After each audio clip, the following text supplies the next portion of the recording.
Hello everyone and welcome to a brand new video game review of Kairo. Kairo is brought to us by Richard Perring, who also goes by the moniker of Locked Door Puzzle.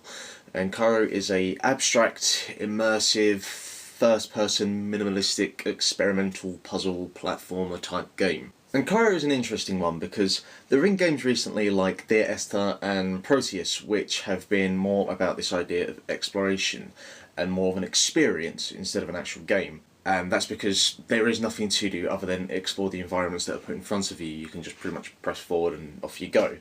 And while Kairo has elements of those games, it still does actually have gameplay type mechanics. There are puzzles, so it makes it a little more interactive than the games just mentioned. And it works, and I mean, the best way to describe the game is at the start really, because there's no title screen, there's no menu set up. You're just thrown into the game, and the first world that you see, this open world, this white background and canvas, and this little platform that you're on with this throne behind you, and a little place just in the distance which you're naturally drawn towards. And it's quite creepy, but there's just this sense of atmosphere that grabs you from the get-go, and the architecture and all of the environments that are built are very, very simple, very minimalistic in their design, but it works. It's effective for what this game is trying to do. With that said, not all of the geometry is just made up of squares and all that likes. There are some pieces of geometry and architecture that looks quite alien in design. In some of the rooms, with some of the puzzles, there's these kind of big circles that come all the way down, and if you are successful with these puzzles, like a big beam shoots up. And it looks amazing for what the game is trying to be. As I said about the ambient nature and this atmospheric feel of it, it's got a little bit of Silent Hill in it, which might be a bold statement to make, but it does. And a lot of that comes down to there are moments where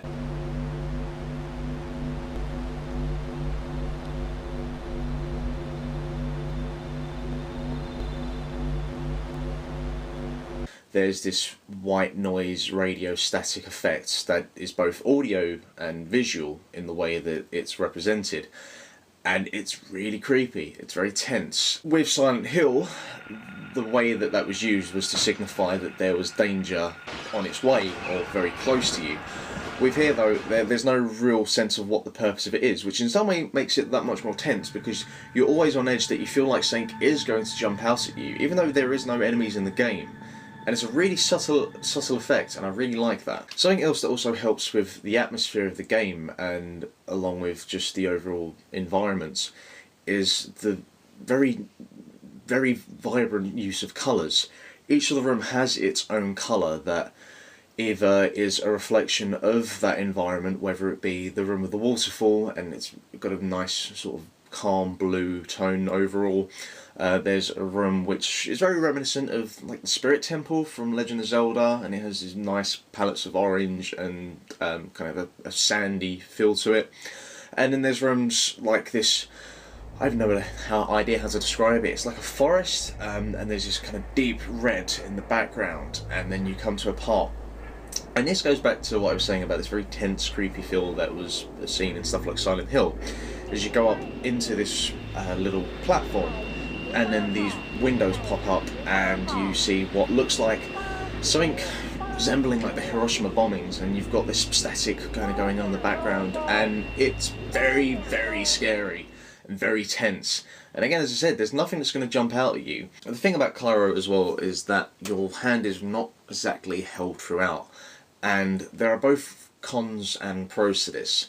The pros are that the developer just gives you your own freedom to do what you want, and it's nice that this environment has just been created and you can go and do as you please. The negative of this is that because some of the puzzles are very, very abstract in their design, not that that itself is a bad thing, but because you can kind of go as you please, if you get stuck for more than about 60 seconds, you just think, well, I can go on to the next room anyway, and so you just tend to skip over puzzles pretty quickly instead of really being forced to be in one area and try and figure it out. It is very, very abstract in its design. Some of the puzzles are a little bit simpler, easier to work with, but there's no scale in terms of difficulty as you traverse through these rooms. But then again, this all comes back down to this idea of ambiguity, and you might have figured out these puzzles a lot quicker than me. Maybe I'm just... The general flow of the game with these puzzles is that you'll have a puzzle room, and then you'll go into like a connecting room, which is just a little area of exploration.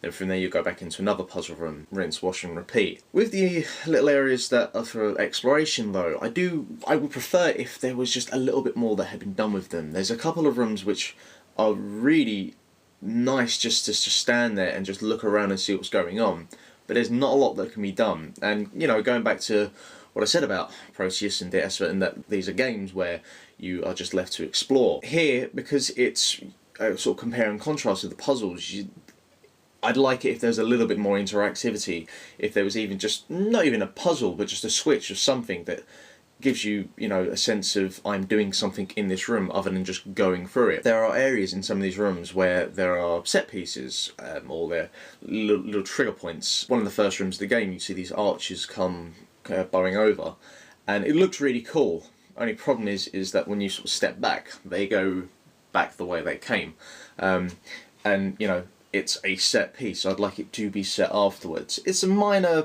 complaint, but it's something that takes this experience and this immersive place you're in, and then kind of takes you out of that fourth wall back into, okay, this is a game. So what you end up here with Kairo is a game that intrigues but never amazes. These moments where these little things happen, they sort of make you take a step back and you think, oh, what's going on here? But because they're never fixed, and because you can see that they go back the way they came, it snaps you out of that moment, which is a shame, because the first time it happens, you're like, ah, okay, what's going on here? This is really cool. But it's never a lasting effect, which I wish Kairo would have on me. It's again, with that I talk about the fact that the game doesn't have a lot of replayability. But then at the same time, I only ever played Journey once, and yet people went back and played that 10 times. With all of this, I am inclined to say that I reckon you should try Kairo though.